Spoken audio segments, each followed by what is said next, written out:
guys, pagdating dito, magpa-park muna kayo. Tapos doon, magsa-sanitize muna. After nun, mag-fill up kayo ng health declaration form. Kasama ng mga ID nyo, pupunta na kayo doon.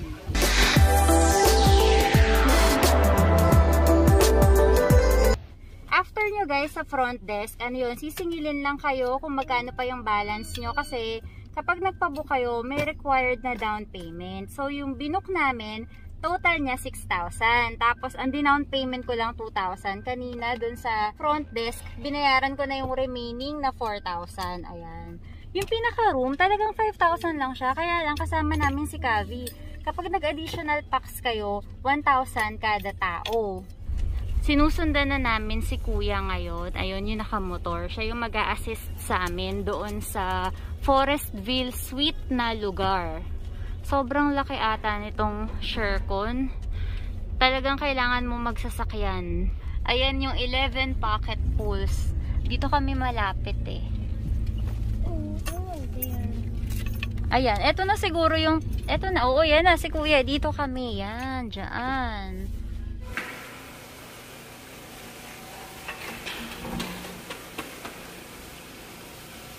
Thank you, ate. Pasok na kami.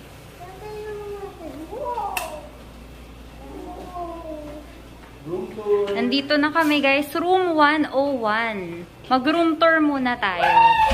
Pagpasok nyo sa room, sa kanan, yung CR agad. Ayan. Malaki din.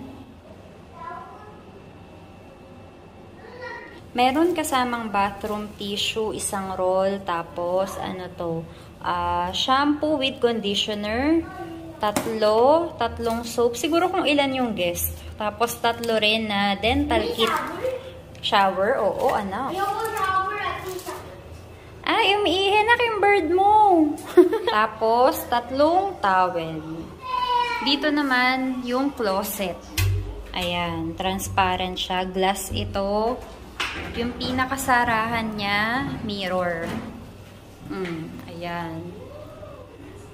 Meron ditong isang upuan, tapos dalawa yung kama, tapos pull out. O, daddy, paki-pull out nga. Ayan. Uy, daddy, sobra. Tapos, ito, pull out din to. Yan.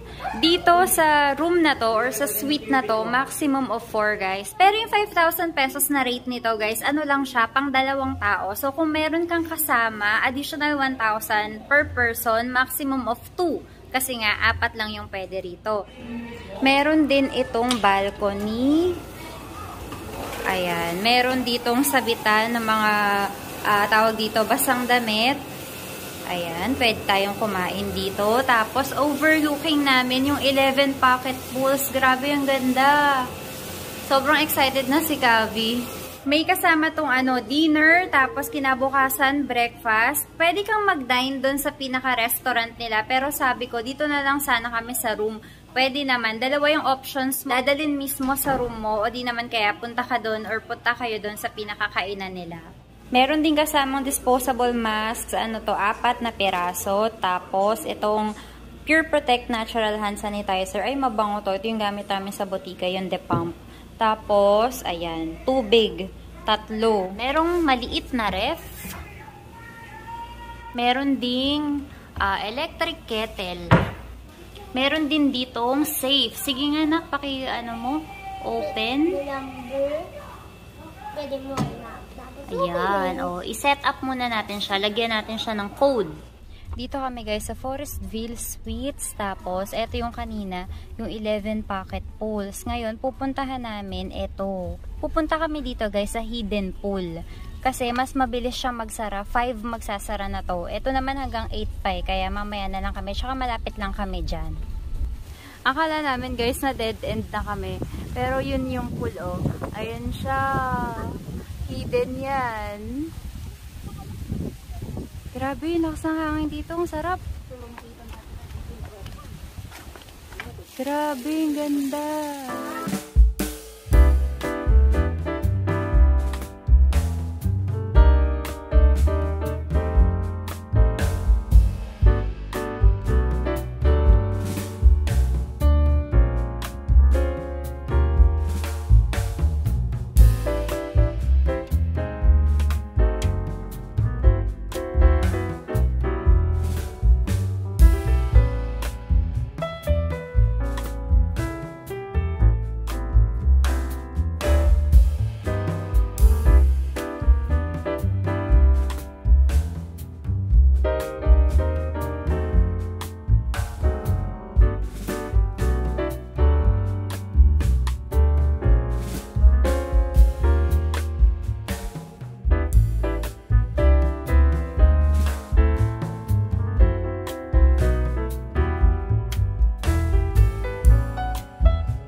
guys. Yan yung 101. Tapos eto lang sila Kavi. Ayun.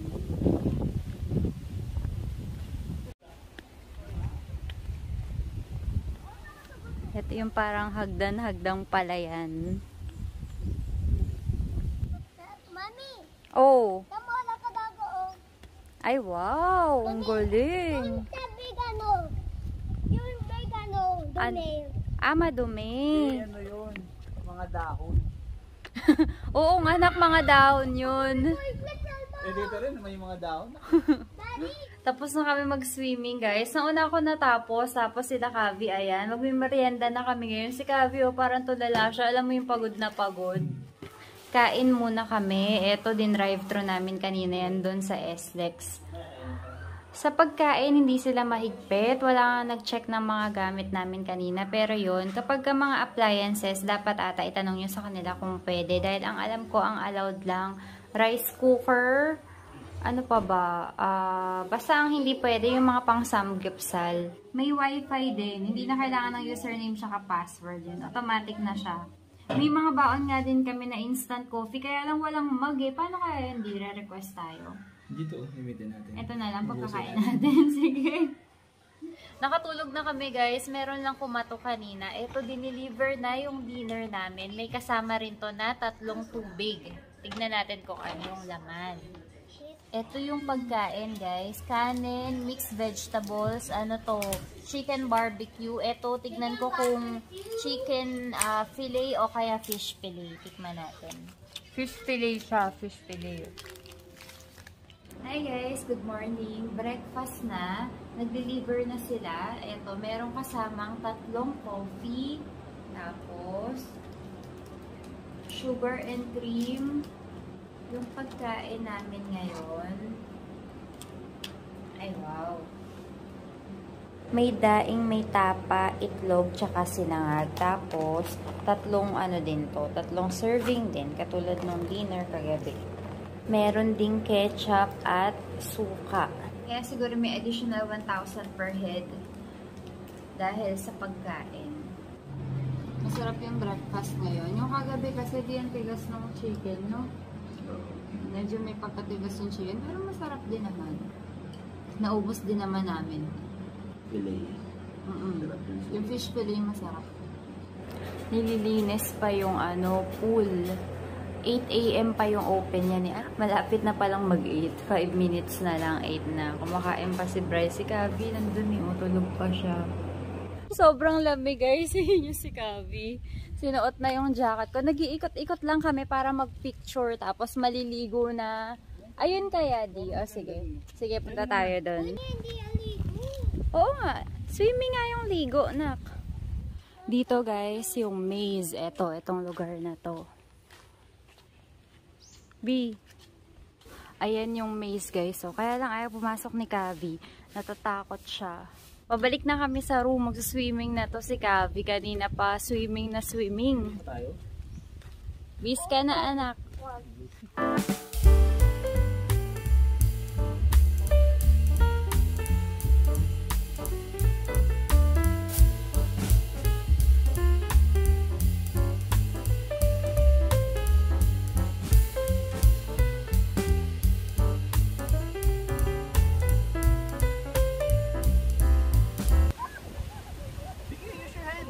Maganda dito guys sa Shercon kasi sobrang daming pool. Kaya alam mo yun, hindi talaga kayo magiging crowded sa isang pool lang. Konti lang din yung tao. Ayun, yung hanging bridge doon. Nagpunta kami kanina kaya lang sarado eh.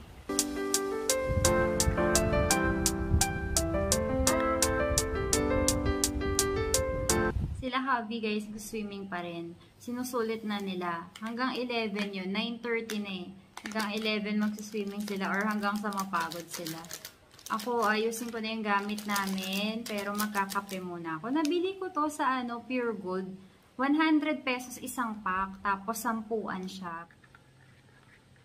Napili namin itong Shercon guys. Nalaman kasi namin na pwede yung bata. Tapos, wala naman silang masyadong hinihinging requirements. So, hindi kailangan ng swab, hindi kailangan ng medical certificate. Tapos, yung lugar, wala rin namang checkpoint. Nakita ko yun kasi merong nag-share dun sa DIY na group, DIY travel yun. Kaya nakita namin. Tapos, chinek ko na agad yung Facebook nila. Doon ako nag-inquire, dun sa Facebook page. Tapos, nag-reply naman agad. Binigay nila yung link kung saan ko makikita yung mga rates. Yung iba't ibang rooms, ganyan, iba't ibang accommodation. Tapos, kung magkano. Yun, na nakapili na ako. Sinabi ko lang kung ano yung room type, tapos kung ilan kami. Tapos yun, kinabukasan, nag-deposit na agad kami ng down payment. Tapos yun, yung remaining doon, pagpunta nyo na lang dito. Sa down payment, wala naman silang sinasabi kung magkano. 6,000 yung total ng accommodation namin. Dinown ko lang 2,000 pesos. Tapos pala kahapon guys, maaga kami dumating. Diba 3 PM yung check-in, tapos kinabukasan 12 noon yung check-out. Pero kahapon dumating kami 10 mga ganun. Tapos pinapasok naman na agad kami. Akala ko nga mag-iintay pa kami nila Bray. Sabi ko, ang plano namin, mag-picture-picture muna kami, ikot-ikot muna kami habang hindi pa available yung room kasi nga 3 PM siya. Pero yun, nakapasok naman kami agad. Kaya wala pang 3, nagsaswimming na kami nun. Pakita ko sa inyo tong map, pero meron din naman ito doon sa nila, sa website. Para lang kayo, alam nyo kung saan yung mas maganda pumesto. Kasi guys, nung una talaga namin, dito kami sa Club Manuel Suites. Kasi yung overlooking nito, tong Taal. Kaya nga lang, hindi ata sila nagpapalagay nito. Kasi a day before, tinext nila kami, tsaka tinatawagan kami na eto daw, hindi daw siya available, under renovation. Siguro nga dahil di ba nag-aalboroto yung Taal nung mga nakaraang araw. So, baka hindi na sila nagpalagay dito. Siguro, inano na lang nila, nilagay na lang nila lahat sa medyo malapit para kung ano man yung mangyari, mabilis lang evacuate. Ewan din namin, yun lang yung naisip namin ni Bray. Pero yun, okay naman yung napuntahan namin. Nandito kami sa Forestville Suites. Okay na okay kasi tignan nyo naman. Paglabas mo pa lang, ayan na. Tapos dito sa gilid, sa kabilang side, yun yung parking. Diba, ito yung room namin. Ayun lang, nandun sa gilid. Doon. Nandoon yung parking namin. Kaya kung marami ka bang dala, okay lang. Kasi malapit lang naman yung lalakarin Okay na? Solve ka na, anak? Ito na mga negro. Banlaw na muna. Paalis na kami, guys. Dinouble check na namin kung meron ba kaming mga naiwan. Let's go, Kavi. I didn't have lights. Yes, boss. Hindi pwede, no? 3 hours ka dyan. Inom ka na muna. Yung mga papel, guys, na binigay sa inyo nung papasok kayo, kailangan yun sa paglabas. Bye, Shercon! Kung hindi ka pa nakakapag-subscribe sa channel namin, i-subscribe nyo na po kami, Team Castle Vlogs. I-like nyo na rin po ang Facebook page namin, Team Castle. Thank you for watching. Sa ulitin. Bye!